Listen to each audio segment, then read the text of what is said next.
د ټیک ټاک نه زه څومره روپۍ ګټم او دا کم کسان چې ویډیوګانې کوي چې راشي د ټیک ټاک نه روپۍ وګټئ او په ټیک ټاک باندې تاسو ته بار بار چې دی په دې باندې کورسونه درکوي او کورسونه د باندې درخرڅوي او وایي چې کلاسونه والئ د ټیک ټاک دپاره.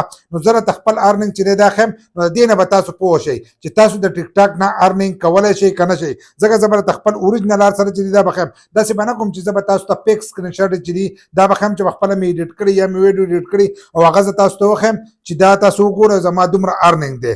نو د هغې سره چې دی ستاسو نه ذهني مریضان چې دي دا جوړوي چې تاسو وګورئ نو تاسو ته به خالي پته چې دی دا به ولګي. که تاسو هسې ځان په ټیک ټاک باندې مخکې کوئ او تاسو وایئ زموږ اکاونټ مخکې کړئ او ځان لاسې ویډیوګانې جوړوئ نو جوړولی شئ، خو د ټیک ټاک نه چې دی تاسو ارننګ نه شئ کولی.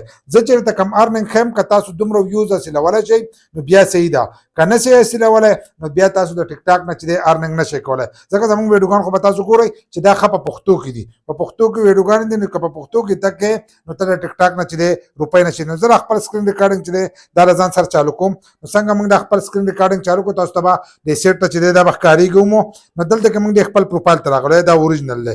دلته که ویوز ته وګورئ نو ویوز هم زموږ په دې ویډیوګانو باندې چې دی راځي په دې لږو ډېرو باندې به کمي او په ځینو باندې ښه ښکلي ښکلي ویوز چې دي دا راغلي دي، په لکاو پکې راغلي دي ښه ښکلي دنیا شی ویوز دي. دغه شانتې که تاسو وګورئ دننه زموږ د اکاونټ وګورئ دا یو نو تاسو ته به پته هم ولګي ویوز چې دی تاسو به دې کې ختم شي او ډایرکټ پر توجه د دې هفتې دا موخه نو دلته کې دی ټیک ټاک سټوډیو لیکلي ده.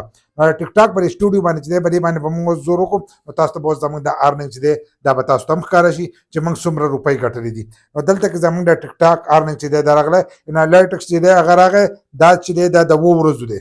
د 2 ورځو زموږ دغه نن سبا زموږ ویوز چې دی دا کم شوي دا اکثر په میلیونو کې زموږ دا ویوز چې دی دا په میلیونو کې اوس لږ کم شوي دي. ځکه موږ ته پته ولګي دا ارننګ نه کوي چې خاص ویډیوګان چې دی هغه ته زیاتې نه ورخېږو. نو دلته کې 5,50,000 زموږ ویوز راغلي دي، 5,50,000 زموږ ویوز راغلي دي په 2 ورځو کې. په دې کې 442 چې دي دا زموږ فالوور راغلي دي نوي راغلي. که دلته تاسو وګورئ نو زموږ د هر سره چې په ښکته شوي دي د سره وجې نه چې ویوز کم شي. ما تاسو ته وویل که نه چې په میلیونو کې زموږ راتلل نو دا ښکته شوي دي، خو دې خوا ارننګ ته راشي نو هلته کوم هغه نښې چې دی په ښکته شوي دي چې په ښکته شوي د دې نه پته ولګي چې اکاونټ چې دی دا ډون دی او دا چې دی دا فریز دی. نو دلته کې به تاسو ته پته لګي چې 0.05 15 پیسې چې دي نو دی په 15 لاکه کړي دي، لکه په 5 لاکه دي خو په 15 لاکه به یې منګه کړو چې په 15 لاکه کې نو په 1 لاک باندې یوه پیسه چې ده دا یې کړې ده. اوس که تاسو په ټیک ټاک باندې وایئ چې موږ ټیک ټاک مونوټایز کړو او د دې نه روپۍ وګټو او د دې لپاره موږ کورسونه والو او کلاسونه والو او د دې لپاره تاسو روپۍ ورکوئ نو د ارننګ ته یې وګورئ چې تاسو په کروڑاو باندې ستاسو دغه راځي ویوز راځي په کروڑاو باندې.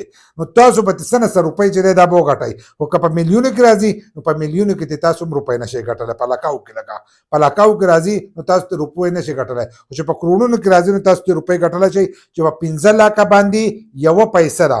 یو پیسه پاکستاني چې په $300 حساب کې نو 3 روپۍ ته راځي، ټیکسونه ته کټ کې بیا پکې هېڅ هم نه راځي نو 3 روپۍ دي. نو چې ته دومره محنت کوې د اول خپل ویوز او هر سره ته وګوره نو دا ویډیو مې د دې لپاره وکړه چې تاسو د دې لپاره کلاسونه او دا شیزونه چې دي دا ونه کوئ او کورسونه چې دي دا د خلکو نه وانه اخلئ. که دا اخلئ نو هغه به تاسو دغه شانتې رسئ او په دې کې چې دی څه نشته دا اوریجنل دی زموږ دا داسې نه چې پیک مې درته ښولی دی چې تاسو وایئ دا پیک دی، نو اوریجنل دی. نو که محنت کوئ نو هغه ته لاول وګورئ چې د دې ارننګ چې دی دا دومره